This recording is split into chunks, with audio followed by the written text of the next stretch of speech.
بسم اللہ الرحمن الرحیم۔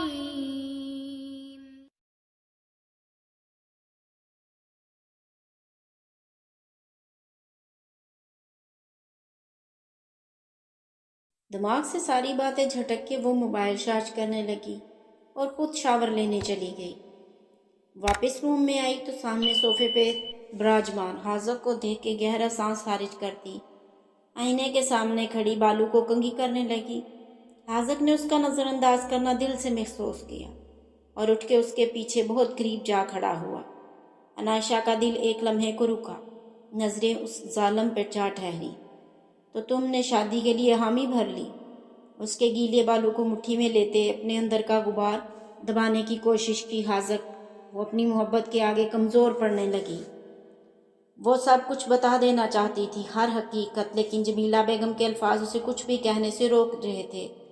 عنائشہ، آج پہلی بار شہریار کو میں نے آپ کے لیے خوش ہوتے دیکھا ہے۔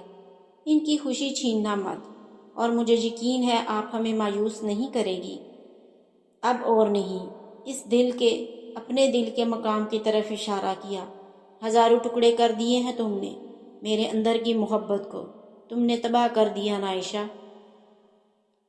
آج کتنے عرصے بعد اس نے اسے پہلے کی طرح پکارا۔ عنائشہ تو اپنے دل کو اسی کی محبت سے معمور کر رہی تھی۔ اب اور نہیں۔ جھٹکے سے اسے چھوڑا اور پیچھے ہوا۔ بہت برباد کر لیا تمہارے پیچھے، بہت خوار کر لیا خود کو۔ آج تمہیں اپنی محبت سے آزاد کیا۔ اس کا ٹوٹا لہجہ عنائشہ کے دل کو چکنا چور کر گیا۔ جاؤ، چھوڑ دیا تمہیں تمہاری بے وفائی پہ، ختم کر دیا سب۔ حاذق کا لہجہ نم، آنکھوں میں نمی، وہ آج بکھر گیا تھا اور عنائشہ اسے بکھرتا نہیں دیکھ پا رہی تھی۔ حاذق، وہ تڑپ کے آگے بڑھی، نہیں، ہاتھ کے اشارے سے روکا۔ قریب مت آنا، اب قریب مت آنا۔ وہ اپنے حواس میں نہ لگا، عنائشہ کو اس کی حالت صحیح نہ لگی۔ آج کے بعد تم حاذق کا چہرہ کبھی بھی نہیں دیکھو گی۔ محبت کی، لیکن اپنا دل توڑ کے بہت بڑی قیمت چکائی ہے۔ عنائشہ، آج کے بعد کوئی محبت نہیں کرے گا، کوئی بھی محبت پہ یقین نہیں کرے گا۔ وہ ضبط کے باوجود رو دیا۔ اس کی بے لوث محبت نے اسے رلا دیا۔ کون کہتا ہے مرد ٹوٹ کے محبت نہیں کرتا؟ مرد عشق نہیں کرتا۔ عورت جب محبت کرتی ہے، عشق کرتی ہے تو ٹوٹ کے کرتی ہے، لیکن مرد کی محبت، اس کا عشق اسے توڑ دیتا ہے۔ وہ ٹوٹ رہا تھا۔ عشق لا حاصل ہو تو وہ ٹوٹ جاتا ہے۔ وہ پلٹا، تھما۔ آج کے بعد یہ مت کہنا کہ تم بے وفا نہیں تھی۔ کہتے وہ باہر نکل گیا۔ میرا دل جس دل پہ فدا ہے وہ بے وفا ہے، ایک بے وفا ہے۔ ہاں، محبت کی یہ سزا ہے، وہ بے وفا ہے، وہ بے وفا ہے۔ عنائشہ نے آج صحیح معنوں میں اپنی محبت کھو دی تھی۔ اپنے حقیقی ماں باپ کے لیے اس نے اپنی محبت کو قربان کر دیا۔ آج وہ پھوٹ پھوٹ کے رو دی۔ خود سے زیادہ اسے حاذق کے درد نے تکلیف دی تھی۔ وہ اسے یوں ٹوٹتا بکھرتا دیکھ کے بہت درد محسوس کر رہی تھی، لیکن بے بس تھی، چاہ کے بھی کچھ نہیں کر سکتی تھی۔ عنائشہ نے آنسو پونچھے، جس نے یہ سب کیا، مجھے حاذق سے دور کیا، اس عورت کا پتہ ضرور لگاؤں گی، چھوڑوں گی نہیں میں اسے۔ موبائل چیک کیا تو وہ چارج تھا۔ فوراً گاڑی کی پک اور ان لوگوں کی پک حاذق کے نمبر پہ سینڈ کی۔ یامین کا نمبر نہیں جانتی تھی، ورنہ اسے ہی سینڈ کر دیتی۔ جانتی ہوں، شاید میرے نصیب میں تمہارا پیار لکھا ہی نہیں تھا۔ ایک تلخ ہنسی تھی وہ۔ محبت میں برباد ہو جانے والوں میں میرا نام سر فہرست ہوگا۔ ہائے یہ عشق۔ یامین کے نمبر پہ حاذق نے دونوں پکس سینڈ کر دی۔ وہ اس وقت شہر کی خاک چھان رہا تھا۔ گاڑی میں بیٹھا وہ کہاں سے کہاں نکل آیا، اسے کچھ اندازہ نہیں تھا، لیکن خود کو سنبھالنا بھی تو تھا۔ ایسے میں عنائشہ کے نمبر سے موصول ہونے والی تصاویر کو یامین کو بھیج کے موبائل آف کر دیا۔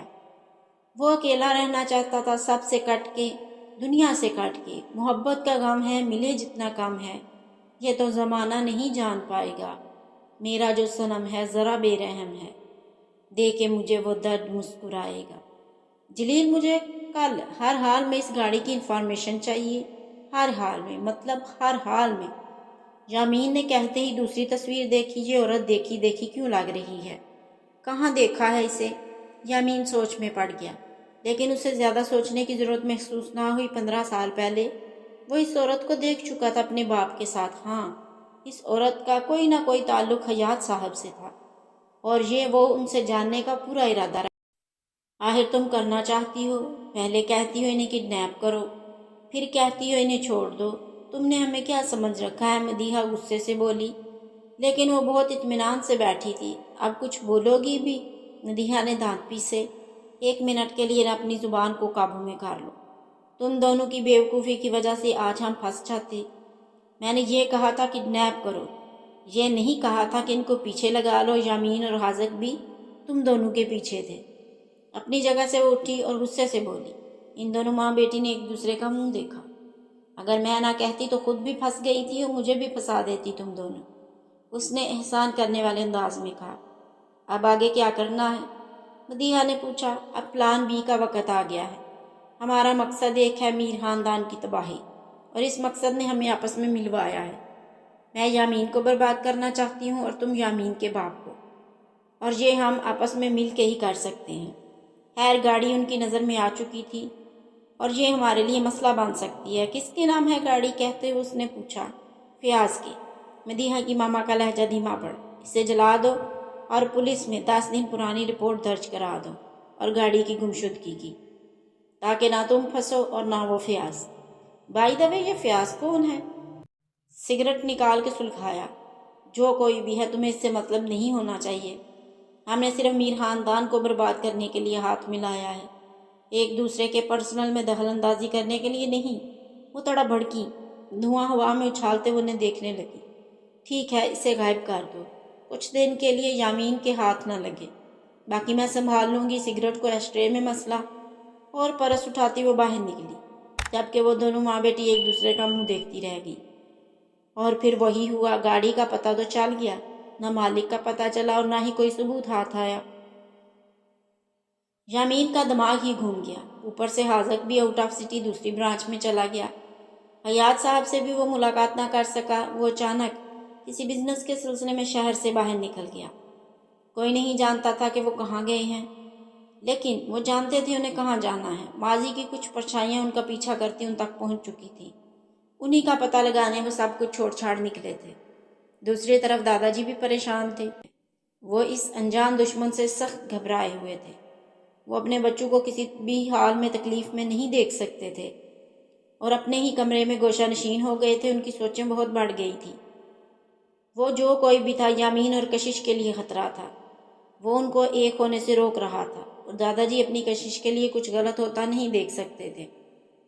اس لیے انہوں نے ایک فیصلہ کیا جو بہت اچانک تھا، تاکہ دشمن جو بھی ہو اسے موقع نہ ملے مزید کچھ برا کرنے کا۔ آج شام ہی یامین کے آنے پہ انہوں نے کشش کی رخصتی کا فیصلہ لیا، اور وہ بھی بہت سادگی سے، کیونکہ دھوم دھام سے کرنا ان کے خیال میں رسک تھا بہت، اور اب وہ مزید رسک نہیں لے سکتے تھے۔ حیات صاحب کی غیر موجودگی میں اتنا بڑا فیصلہ سویرا بیگم کو پھر سے برا لگا، لیکن کوئی بھی دادا جی کے خلاف نہیں جا سکتا تھا۔ یامین اپنی ہی پریشانی میں گھرا ہوا تھا کہ دادا جی کے اس اچانک اعلان پہ وہ تھوڑا بکھلا گیا۔ دادا جی 2 دن کی بات تھی، ہو جاتی رخصتی یوں اچانک؟ بیٹا جی، جو میں سمجھتا ہوں وہ آپ نہیں، اس لیے جو ہو رہا ہے اسے ہونے دے۔ بہت پیار سے اسے سمجھایا کہ یامین خاموش ہو گیا۔ اب کی بار عالیہ بیگم سے مخاطب ہوئی کہ وہ خاندانی چادر کشش کے سر پر ڈالیں اور اسے رخصت کر دیں۔ کشش تو ہنت بنی یہ سب دیکھ رہی تھی۔ سویرا بیگم کو بھی مجبوراً ہی صحیح آگے بڑھ کے کچھ نہ کچھ رسموں کو ادا کرنا پڑا۔ سمیر نے موبائل سے ہی فوٹوگرافی شروع کر دی۔ کرن اور داور بھی خوشی سے اس اچانک رخصتی میں دل سے شامل ہوئے اور کشش کی حالت کو بھی انجوائے کیا۔ بہت ہی پیار سے عالیہ اور کرن نے اسے یامین کے روم میں پہنچایا۔ کشش جو پیاری سی وائٹ فراک پہنے، جو اسپیشل اس کے لیے کرن نے برتھ ڈے گفٹ کے لیے لی تھی، وہی پہنی تھی۔ اس میں سلور کام ہوا تھا۔ لائٹ سے میک اپ میں وہ اپنی جھپ کھا رہی تھی۔ معصومیت نے اس کی خوبصورتی کو مزید رونق بخشی تھی۔ کرن آج تو کشش کی کہیں اور رکھ کے بھول ہی گئے ہیں۔ سمیر نے مذاق بنایا تو کشش نے برا سا منہ بنایا۔ سمیر، تنگ نہیں کرو میری چھوٹی سی بھابھی کو۔ کرن نے بھی شرارت سے کہا، تم دونوں باز آ جاؤ، مار کھاؤ گے۔ کشش کے منہ پہ 12 بجے ہوئے تھے۔ اف، اب تو مجھے بھی اس چڑیل کو بھابھی کہنا پڑے گا۔ سمیر نے بھی مصنوعی پریشانی سے سر پہ ہاتھ مارا تو کشش نے غصے سے بستر سے تکیہ اٹھا کے اسے مارا۔ وہ مزے سے نیچے ہوا تو دروازہ کھول کے اندر آتے یامین کے منہ پہ لگا۔ تینوں کا منہ حیرت سے کھلا، جبکہ یامین کی تیز گھری پہ سمیر اور کرن نے خاموشی سے باہر گرا لی۔